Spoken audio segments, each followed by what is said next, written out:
हर व्यक्ति को सजा भी होती है और उसको इंसाफ भी मिलता है, लेकिन दूसरा व्यक्ति ऐसा है कि जो अपने पीछे हजारों की या लाखों की भीड़ लेके चलता है, लेकिन उस भीड़ में से बहुत सारे लोग जेलों के पीछे भी चले जाते हैं, सलाखों के पीछे भी जाते हैं। और खासकर मैं सहारनपुर घटना की बात करूँ तो आज भी बहुत सारे साथी ऐसे हैं जो रसूखा में अंदर है, तो उन पर चंद्रशेखर ने क्या किया? नहीं, ऐसा नहीं है। देखिए, मेरे साथ भी बहुत सारी चीजें हुई हैं, मेरे साथ चीजें हुई हैं, सबने देखा होगा। जो गाजीपुर थाने वाला जो कांड हुआ सबने देखा, उसमें शेखर भाई लगातार मुझसे कनेक्ट रहे, लगातार जो है। देखिए, मेरे साथ जो बीता है मैं उसको जानता हूँ।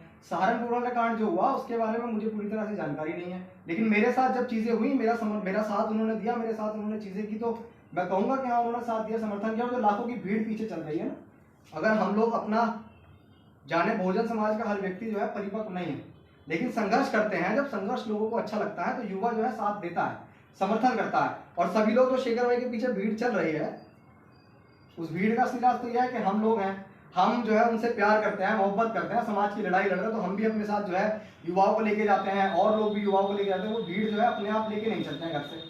लेकिन चंद्रशेखर जी जिस तरह से काम कर रहे हैं, जो उनका काम करने का तरीका है, वो हम देखते हैं कि जो हमारा युवा है, खासकर जिसकी पढ़ने लिखने की उम्र है या एक नौकरी करने की उम्र है या अपने परिवार को संभालने की उम्र है, मिशन मूवमेंट को समझने की उम्र है, वो उस काम को ना कर बल्कि कोर्टों की डेटें भुगतता नजर आता है। तो इस पर क्या कहना है? कोर्ट और जेलों के चक्कर किसने नहीं लगाए? माननीय काशीराम साहब ने कोर्ट और जेलों के चक्कर नहीं लगाए, या बहन मायावती जी ने नहीं लगाए। देखिए, जेल तो क्रांतिकारियों का गहना होती है। फिलहाल में जो जेल जा रहे हैं वो हक अधिकारों की लड़ाई तो लड़ रहे हैं ना।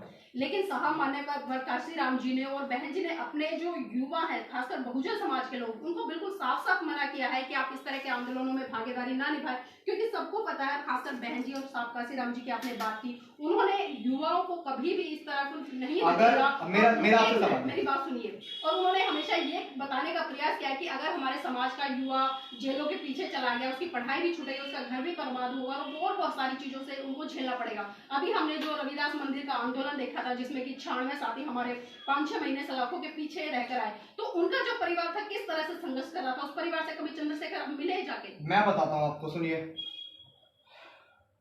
मना करा बहन जी ने कि जमीनी स्तर पर संघर्ष मत कीजिए, या जिसने भी मना किया। मैं तो ये कहूँगा, सुनिए, मैं ये कहूँगा, आंदोलन की बात है, आंदोलन की बात है।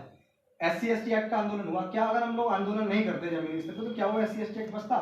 या उस सुनिए, SC/ST सब नहीं था, लेकिन क्वेश्चन है ना, बहुत वो कर रहे हैं। मैं क्वेश्चन दे रहा था, समझ क्वेश्चन ये है कि ये कह रहे हैं कि भाई हमारे साथ जो खड़ा हुआ, जो हमारे दुख दर्द में शामिल हुआ, तो हम तो उसको जानेंगे और समाज को जानेगा। ऐसे जो है हमारे समाज में बाबू जीवन राम जैसे लोग भी हुए, जो हमारे समाज के जब जब दुख दर्द हुआ, जब घटनाएं घटी, तो ऐसे जैसे जैसे रास्ता होता है वैसे लोगों भी खड़े थे।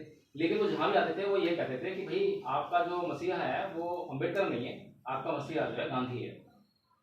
तो हमारे दर्द में कोई खड़ा हो जाएगा तो हम किसे खड़ा जाएंगे यार? ये हाँ, तो ये है कि मैं ये कह रहा हूँ कि जब SC/ST एक्ट की लड़ाई हमने लड़ी, तो उसमें सभी लोगों ने आंदोलन किया, बहुत सारे लोग जेल भी गए, और बहुत सारे लोगों ने जो है बहुत सारी चीजें झेली। हमारे 13 साथी इसमें शहीद भी हुए, सबसे कम उम्र के लोग जो नाबालिग थे वो भी लोग इसमें शहीद हुए। तो आंदोलन से और जेलों से अगर हम लोग डर जाएंगे, घबरा जाएंगे, और नौजवानों को कह देंगे मत निकलिए सड़क पे, तो मैं समझता हूँ अधिकार मिल जाएंगे। जी, अभी आपने एक बात कही थी कि जो समाज के बीच में जाएगा या आंदोलनों में भागीदारी निभाएगा या समाज के युवाओं के दुख दर्द में खड़ा होगा, हम उसके साथ खड़े होंगे। जब हम बात बाबा साहब की करते हैं या जगजीवन राम जी की करते हैं, तो हम देखते हैं कि जब जगजीवन राम जी, क्योंकि वो कांग्रेस में रहे हैं और वो भी इस तरह से समाज के दुख दर्द में जाते थे, और वो हमेशा ये कहने का बात करते थे कि जो अम्बेडकर जी हैं वो आपके मसीहा नहीं है, बल्कि वो गांधी जी को उनका मसीहा बताते थे, दलितों का। तो इस पर क्या कहना है कि आप कोई भी व्यक्ति है वो किसी भी तरह से आपको दूसरे को नेता आपके ऊपर थोप दे, तो इसको कैसे कहेंगे? देखिए, मैं ये समझता हूँ कि आज के दौर में बहुजन समाज जो है वो पढ़ लिख रहा है, और पढ़ने लिखने के बाद कोई भी व्यक्ति किसी के पीछे यूं नहीं लग जाता है। सभी लोग आज के दौर में जानते हैं, और सभी लोग बाबा साहेब अम्बेडकर को पढ़ भी रहे हैं। मैं ये कह रहा हूँ कि वो एक बहुत बड़ा इतिहास है, उसको बहुत जल्दी पढ़ पाना और समझ पाना, मैं समझता हूँ हर किसी के बस की बात नहीं है। लेकिन बाबा साहब ने ये भी कहा था कि मैं पढ़ा लिखा और जागरूक व्यक्ति उस व्यक्ति को मानता हूँ जो अपने दुश्मन की पहचान करता है। तो आप किस तरह से अपने दुश्मन की पहचान कर पाते हैं?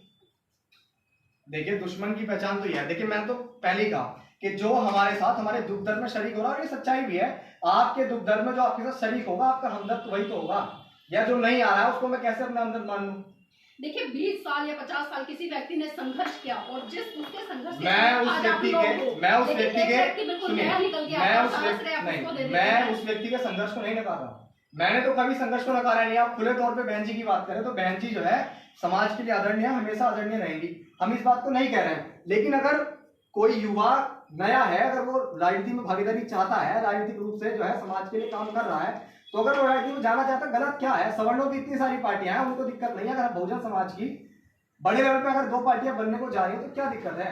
समाज ये खुद तय करेगा ना कौन जमीन स्तर पर लड़ रहा है। मैं तो नहीं कह रहा हूं कि आप जो है बसपा को वोट दीजिए, आजाद समाज पार्टी को वोट दीजिए। मैं तो ये कह रहा हूं कि जो सामाजिक लड़ाई लड़ रहा है, या जो लोग जो है सामाजिक मुद्दों की बात कर रहे हैं, जो वाकई अधिकारों की बात कर रहे हैं, सभी लोग जानते हैं, परिपक्व में वो लोग चुने अपना नेता कौन है, उनका समर्थन करें, उनका साथ दें। बुराई कहाँ है? कौन कुछ किताब पढ़ ली है?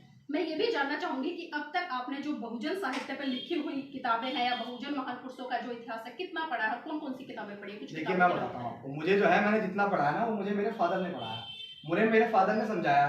किताबी रूप में मैंने नहीं पढ़ा है ज्यादा, लेकिन जितना पढ़ा है इतना पता है मुझे कि मैं बाबा साहब अम्बेडकर का जो मूवमेंट है ना, मूवमेंट क्या है?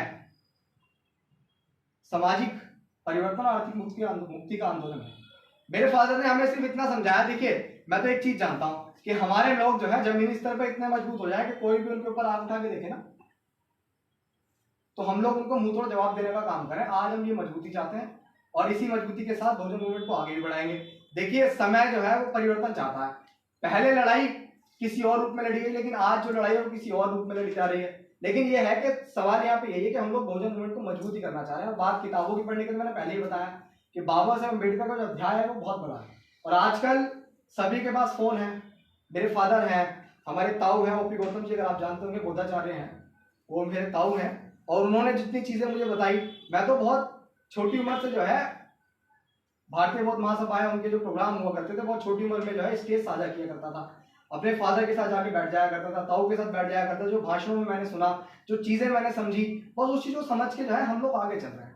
अगर मैं किताबों को पढ़ के ही बहुजन मूवमेंट में आऊँ, जब तक मैं किताबों को पढ़ता हूँ मेरे को ना समझ आए और मैं मूवमेंट में ना हो तो वो भी बेकार हो जाएगा। तो मैं समझता हूँ कि जितना मैं पढ़ रहा हूँ, समझ रहा हूँ, उसको लेके ही मैं आगे चल रहा हूँ। हम एक समस्या देख रहे हैं कि आज हमारा युवा जो है पढ़ाई लिखाई से दूर है, और वो जो क्या कहते हैं उसको, जो है हीरोइज्म की चक्कर कौन से जो है पीड़ित है, या फिर पीड़ित है, उसके कारण जो है पिरामिड हो गया, जिसके कारण कि वो जो है आंदोलन को सही तरह समझ नहीं पाता है और सही नेतृत्व की पहचान नहीं कर पा रहा है।